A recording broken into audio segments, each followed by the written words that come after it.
But kuna father Mbuzi Gang. Mimi ndo msee wa mahooks. And this is Jofis, aka Mr. Nan, a third of Mbuzi Gang. Okay. Yeah. So I think for most of the world, most of Kenyans, we discovered or heard of Mbuzi Gang from Shamra Shamra. That was the first big hit that we all first heard, and it was like, what? This is so different. This is, this is something different. Yeah. But then as I was listening to you guys' catalog, I heard, and as I was doing my research and listening to the catalog, on Shamra Shamra, the remix, you said you've been doing music for 10 years. Yes. And then, according to the internet, yourself started making music in 2012. Yeah. When you met one of the group members and started making music. Yeah. So the reason that is a topic or even something I think is really important is because kuna mse sai anaanza ku make music. Yeah. Anataka kwa radio, anataka hit, anataka kuwa mali Mbuzi Gang iko. Yeah. Lakini ndio anaanza. Hizi elewa hiyo process ya 10 years ama hiyo journey ndio inasaidia mse kukua mali anafika. We say if you look at like a lot of musicians who are now mainstream, it takes a while, maybe 7 to 10 years. If you look at guys like Boutros, a lot of guys who are now where you guys are at, we see you and we think, oh, mse alianza juzi. Tumekusikia juzi. Yeah. But there's such a long process before you get to the place where you're signed to a record label and you're putting out albums. Because you guys put out 3 Wise Goats and then now Kelele and now the Kelele Deluxe. Yeah. So it's like, ni process. Lakini hatuwezi skip your process yote. Yeah. Angependa kujua the beginning. So if you don't mind, natakuwapeleka nyuma ndio tuweze kufika mali tuko sahi.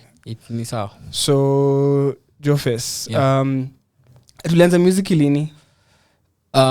First of all, ilikuwa inspired by Juliani back in 2009. Okay. Nilikuwa sijui mentality? Biceps. Okay. Kwa kitambo ili play kwa the beat and kila siku kwa beat. Yeah, ilikuwa play kwa the beat sana. Sio shida ya macho ni weed. Yes, exactly. Alafu nilikuwa nasikiza uko fulani sana hiyo time, hiyo era juu ya brother yangu mkubwa.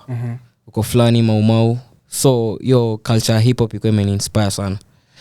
So back then nilikuwa nafanya poetry, spoken word, so unaona vitu nilikuwa nafanya zilikuwa zina resonate more na mimi. Okay. Yeah, so nilianza kuandika. Nilikuwa naandika but sikuwa nimepata opportunity ya kufika studio. Uli grow up wapi? Yeah, nilikuwa Kisii hiyo time. Ulikuwa Kisii? Yeah. Na bro wako unasema alikuwa nasikiza ngoma gani bro wako? Hizo alikuwa nasikiza uko fulani mostly. Okay. Yeah. So ukiwa wewe unasikiza mangoma lakini ufikiri usanii unasikia tu ngoma inakubamba. Yeah. Okay. Yeah. When do you, I guess, what's your earliest recollection of music? 2019. 2019. Okay. No, acha hata kuanza muziki, the first time zile mangoma ukifikiria the first ukiwa mtoi ama mimi si ati nilikuwa fan, nilikuwa nataka kufanya kitu nilikuwa obviously kila mse usikia ngoma. Nilikuwa nasikia Kenyan music sana za kitambo, lakini usanii nilitaka kuingilia usanii 2019. Okay. Sasa hiyo 2019 ndo nikasikiza kina Jofes nini. Nilikuwa na DM wasanii wengi, nika DM Jofes akareply. Uli DM ukasema nini? Ilikuwa paragraphs katatu. Manze sikia kazi yangu ni vile tu upcoming, unajua nilikuwa na cheki kazi yao na wako fiti. Yes. Sasa ndio hiyo time ndio nimeanza zinaona resources on anything. So unataka msanii anaweza kushika mkono. Yes. Sasa ndo nikamdm yeye ndo akareply. Kwa wasanii wote wenye nilidm akareply, akatuambia tufanye kazi, akisema niko na kazi poa nini. Tukaenda studio tukafanya ngoma ya kwanza yenye hatujaitoa. Ilikuwa mbaya ama ilikuwa aje? Ilikuwa kali. Production ndo ilikuwa issue. Production ndo ilikuwa kidogo. Juu ilikuwa studio fulani nilikuwa naenda na peo mtu 300 tuwafanya mbio mbaya na rudi home. Sasa tukafanya hapo production haikuwa vile pale nani kina Jofes walikuwa hiyo ilikuwa chini bado. Sasa ndo tukafanya Wagidhomo. Yeah. Tukapata na studio nzuri. hiyo ngoma ilitoka, lakini ile kitu ilinishika na Wagedhomo ni the Amapiano remix. Bro, like, and the best part, nilichezanga hiyo ngoma last year. Kuna chezanga hiyo ngoma na Wasapere wanashika, lakini msekisio Msapere ajui kukula itinani nini. Unachua hiyo ngoma ni kali, lakini iko na hiyo vibe, lakini hiyo Amapiano ndio ikafanya hiyo ngoma for me ilishika hata more. Juu Amapiano version juu kama ni Msapere unaweza shika hizo words kidogo, lakini unaweza cheza na mse ajui hizo words anabambika juu. And actually we had a conversation about that song specifically because story ilikuwa mangoma kama za kina Naijo na TZ, kuna vitu wanasemanga sisi zitapita. The same thing. Wagedhomo kuna stuff inapita wase, lakini kama unajua. So hiyo ngoma ilikuwa na hiyo vibe kali sana. But nataka kujua umetouch kitu furthermore, umesema kitu important kuhusu production. Wacha nikuulize, kama msanii upcoming hakuna opportunities mingi ya kupata studio time, ya kupata producer, but I think when you guys met Cash Kid, something changed. And I feel like that's the shift that I love to, like, how did you guys meet Cash Kid and why was that important? Initially tulikuwa na producer yetu Mta, and then it happened our CEO your squad your Black Market walikuwa, I think walikuwa 2 ama something. Your time iko inaitwa Compact Records ndio imeshika. So walienda tour Compact Records, then that's when they met Cash Kid. Then time walirudi akatuambia we want you to do something with Cash Kid, sound yake ni it's good. Lakini ilikuwa weird na Cash Kid ni tag yake ilikuwa nasema London. So nadhani London ni nani? Juu kuna yule London on the track wa majuu, lakini Cash Kid ilikuwa Cash Kid na produce, lakini alikuwa na hiyo tag ya London. Sikuwa naelewa. So ni kama sasa ukiingia kwa club usikie DJ ameseti kibamba sana Wapinduru. So the London tag iko tu, it's ni kama ni iko kwa ni plugin kwa software. Iko tu. So any person can use it. Jusidani kani kitu imekuwa copyrighted ama anything. Juu ni jina ya country actually. So so mnapatana nyi wase kama group, mnafikaje mnasema okay sasa tunataka kumake ngoma vi serious juu say you guys are signed to a label, you're making music, like this is what you guys do professionally, correct? How do you guys make that decision to like okay we're going to make music, we're going to be professionals, we're going to, I guess how does it get to that point? Ukika kwa game sana alafu pia passion yako na cheki sasa at this point mali imefika muziki kwetu ni it's more of business, ni biashara. As much as tukianza ilikuwa hobby, but imefika point fulani muziki ndio inatulipia bills, so naichukulia tu ka any other work. Unaona, unaamka asubuhi unaenda studio, unaamka asubuhi yani kila kitu. 90% ya vitu mimi hufanya ni muziki. Ni muziki ndio generates a lot of funds zenye mimi get. So kwangu ndio the main work na cheki. So inabidi tu you have to give out kitu unajua kitu ita sell. Ya kitu quality, kitu inaweza kwa competitive pale kwa market. Juu same market pia imekuwa stiff. Umesema market furthermore, umesema ni msewa hooks. Vile nilikuwa nafikiria leo, ukifikiria Mbuzi Gang unafikiria hits. Juu hits ni mingi, kama sio sheria, kama sio shamra, kama sio blessings. Bro, kuna hii ngoma mpya Sedo. Guy goody. Ni wasemu li kill it. And then listuka na hiyo ngoma iko na wasewa UG, kuna wasewa TZ, lakini mka deliver. So vile umesoma market ni aje kila ngoma ni hit. Amjui ngoma mbaya. Vile Jofes amesema, unajua tukianza hadi mimi nikianza before hata ni MDM ilikuwa kuna kitu nafanya, obviously kulikuwa na kitu nafanya. Sasa muziki ilikuwa ile ya peer pressure, as in wasee wanafanya genge tu na vijana nini. Unaona hiyo time tunatoa for the sake. Hadi ukisikia sound yetu hiyo time na sai ni different. Sasa the more as in ukishapata hiyo platform vizuri, uingie corporate vizuri, as in sasa inakuwa kazi. Sasa sisi tunaweza kaa studio leo tutoe ngoma ikue ibambi tunachana nayo. Kesho juni biz hatuwezi pea watu kitu tu as in for the sake ati tumeenda studio sasa leo acha tu record alafu tuwape haiwezi.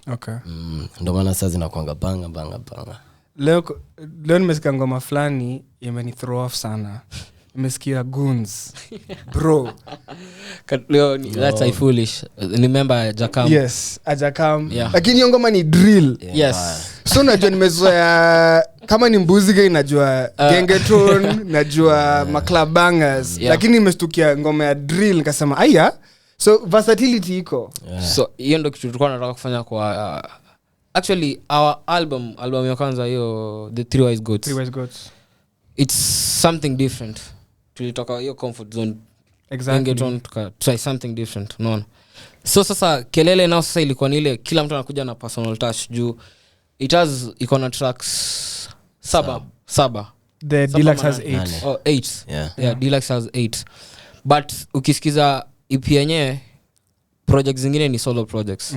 Furthermore amekuja na style yenye ako comfortable na yake. Mimi nikachapa yangu.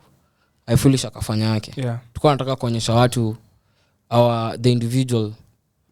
Tulikuwa tunataka watu wajue individually huyu jamaa progress yake inafika wapi. Okay. Yeah. So tunaweza fanya any type of genre kama na feel unaifanya tu. Ni interesting juu mkianzanga ilikuwa mainly Gengeton, but then when I listened to there's something I'm curious about. I listened to Three Wise Goats. Yeah. One for me, Blessings is it's a spiritual songs. Yeah. For me, hiyo ni ngoma naanza siku nayo. Naeka ile ligi ya Mungu pekee na El Shaddai. Unajua? Yeah. Ile ngoma ya Blessings follow me. Unajua? It's uplifting. Yeah. But it's cuts across all ages. Yeah. I can listen to that to my mom, I can listen to it with my girlfriend. It's not a song that's just in one lane. Yeah. But then as I was listening to Three Wise Goats, I was also curious, bro, you guys have a feature with Jose Chameleone. Varu. Hey, Daktari. And then like Bambi. Yeah, so you guys have you're bigger than Kenya, but you're also working with artists whose sound would be considered different from what Mbuzi Gang is. Why that approach? Kitu ili happen ni tulienda tour Uganda. So ili happen Shamra it was a major hit, still is a major hit in Uganda and Tanzania actually. So si kufika huko tulienda tour, kufika huko tulishtuka ngoma inachezwa. Design inachezwa hadi sisi wenyewe tulikuwa tunashtuka. Amko mnajua it. Tunajua anything. Then it happened tukakuwa invited kwa nini ya Jose Chameleone. Alikuwa na gig live band. Tukaperform. Katuambia tuingie studio tufanye. Sorry to cut you off. Yeah. Mkiperform UG, mnaperform ngoma gani na wase wanajua hizo ngoma mkiziperform? Trust me, hata actually Gengeton inacheza Uganda. Walai. People play Gengeton. Gengeton in oina sound kama dancehall, yeah. And that's hiyo ndio inakwanga major sound Uganda. Yes, exactly. So they actually listen to Gengeton vibaya sana. Okay. I think inaplaywa huko Mbuzi Gang. So they do jam to our tracks. The same way venye si hapa tunaweza sikiza afro wele mtu anasema nini but your vibe. Yes. The same thing in Uganda. Okay. So Uganda sisi ni artist wa big. Alafu sijui wao udhani sisi ni Waganda. So sisi tulingia club tukapatana na Jose Chameleone na tukahit studio. Same thing na Fik Fameka manager yake alituspot. Okay. Tukaingia studio. Navio too the same thing. Exactly, because even Navio is on the project. Yeah. And how is it being in the studio with these big names? Bro, hata kabla tufike UG, Major. Bro, like a song with Major is impossible, but it happens, but for 1% of the population. So like how did you guys even link with Major to start with? And how did you get Shamra ilikuwa isha ilikuwa inaanza ama ilikuwa kwa studio wote? Actually ilikuwa idea furthermore at first. Okay. Yenda alikuwa anasema unajua kama andika hook akasema si amesema yeye ni msee wa hooks. Yeah. So actually ni ngoma kama andika like 1 year ago. Okay. But alikuwa tumeingia studio kurecord. Sasa alikuwa na feel anasema hey vibe ikipata Major itakuwa kitu tofauti. So si tuliingia studio tukafanya ngoma kwanza tukamaliza. Tukamtumia kama ni finished product. Akamwambia abu sikia ngoma unaweza ka verse. Ngoma ikambamba akasiti verse. Hivyo tu. Na sheria actually si ufanya hivyo, si ufanya ngoma tukiona vibe tunaangalia hapa nani anaweza weza hii vibe. Namtumia ngoma. Furthermore hizi mahooks unaziandikaje? Na ni kama unaongea what's your format? kila mtu niuliza hivyo. As in ni hivyo tu, mimi nikisikianga beat zikam flow come tu. Kwanza shamra niliandika asubuhi nikitoka kwa nikiamka asubuhi. Flow ile come tu na nikiandika nikatumia Joe Festival sikia akaniambia ni noma. Hivyo ndio ikakuwa. Hivyo. Hakuna ati sijui naamka na kunywa sijui nini. Kuna Okay. I'm curious about Black Market Records. What can you tell me about Black Market Records? Your face. Black Market Records is a recording label based in California. Yes. Sacramento, California. But iko branches in several countries, including Africa. Africa tuko Uganda, Kenya, Tanzania, Nigeria. Okay.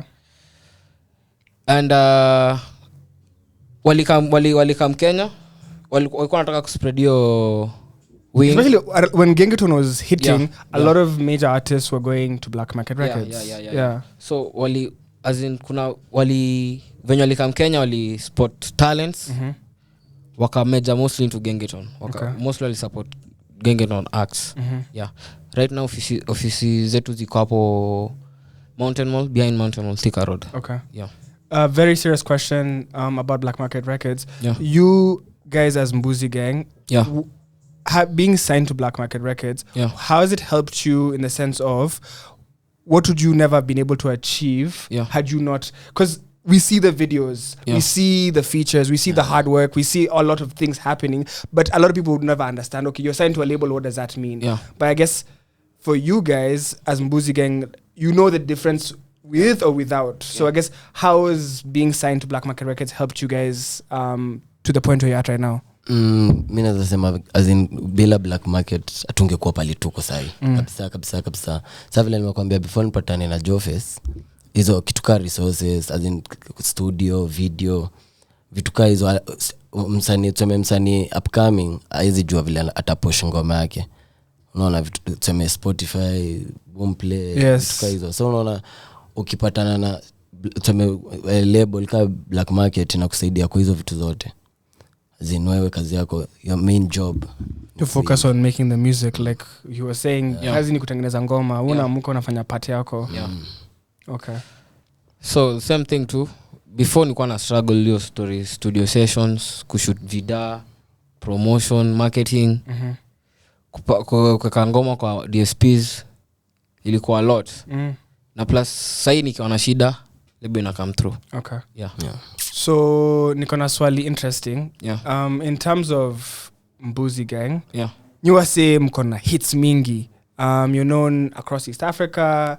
You guys are growing and you've been able to go past the Gengeton wave, because I'd say Gengeton is still very much alive, but there was a time where we had the peak of Gengeton, and then that's come down, but you guys have gone past that and shown, okay, we have more than what you guys know of us. I guess what challenges do you guys have? Because kuna msanii anasema mimi atakuwa Mbuzi Gang, atakuwa hapo, lakini nyi wase mna face challenges at all? Challenges ziko tu kama kawaida. Okay. Hiyo haziwezi kosa. Mostly Gengeton imekwanga associated na negativity kibao. For a very long period of time wasa wamekuwa kipiga vita, unacheki.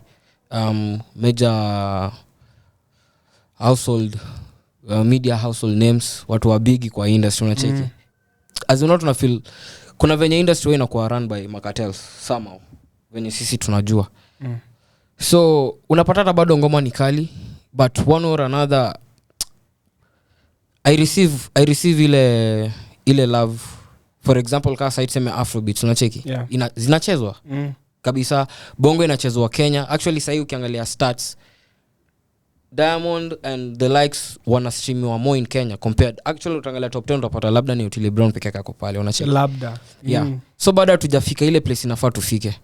There's still that, kuna mentality bado Gengeton it's not something friendly. Haija change sana. Though sasa nimecheki kuna wasema wanajaribu ku embrace, at least saizi nacheki kuna playlist kwa hizo ma DSPs na support Gengeton, but bado hatujafika mahali nafaa tufike. Okay. Yeah.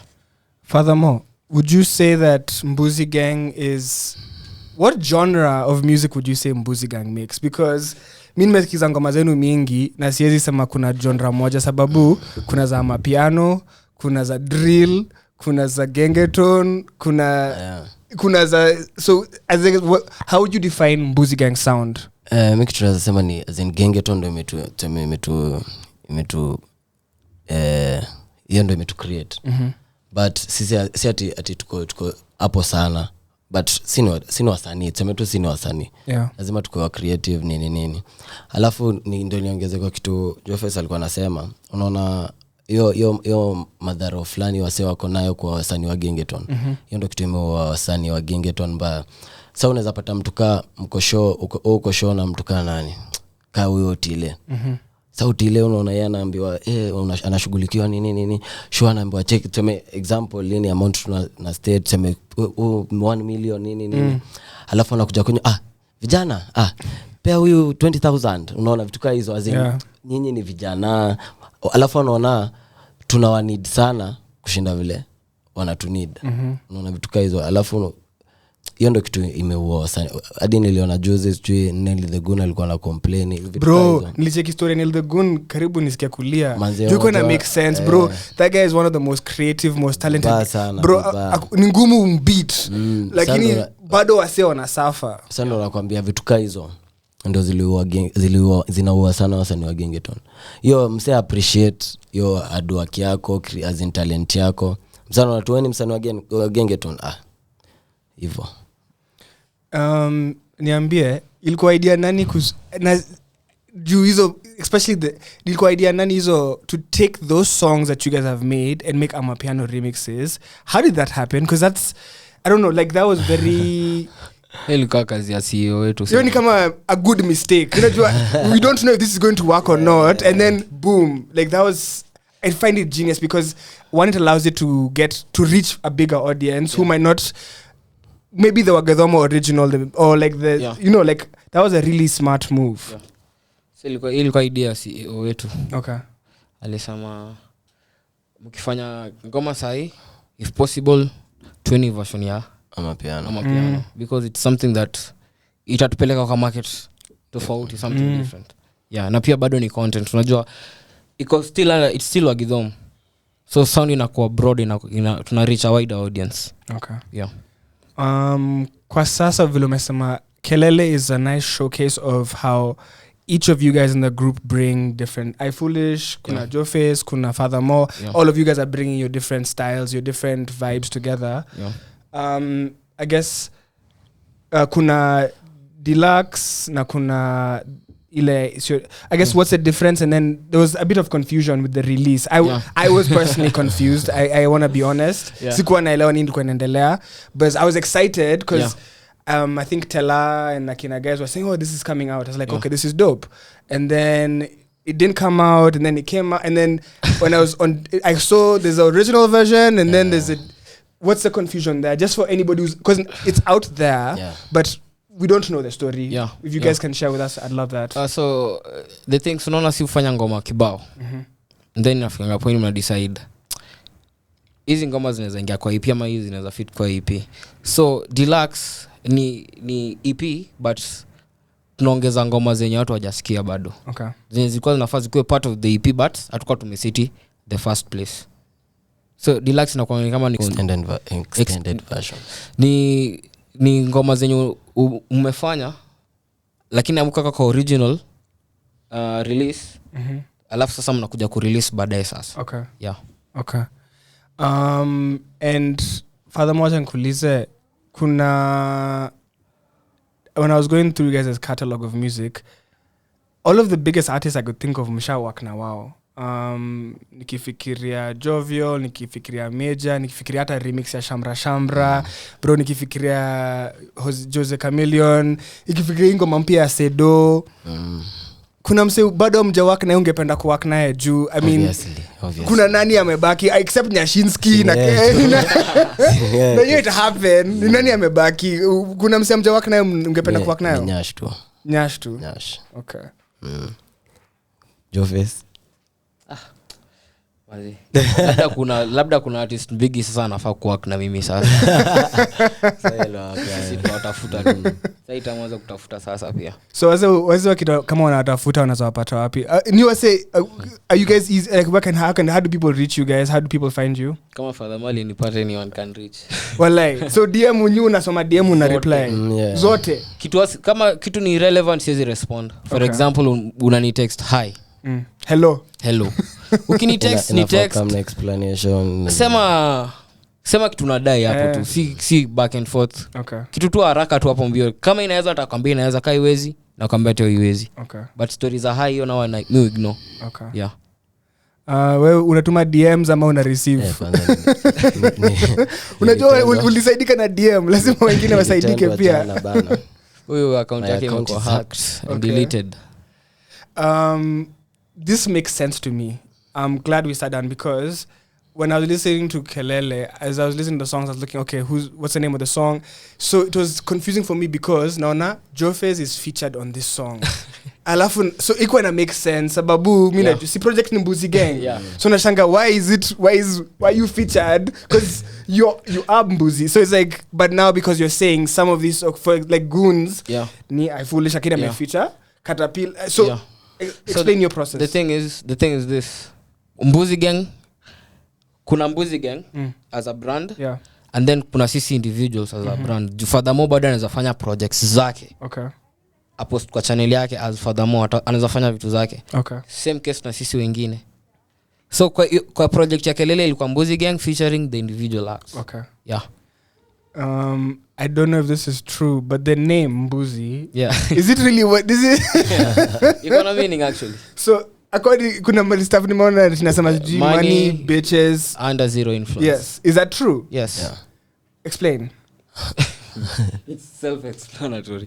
As in and that's one of your earlier projects that you released as when you were when it Mbuzi. So the album mostly vitu zenye nilimba sisi ama mimi ukisikia projects zetu sisi imbanga our personal experiences.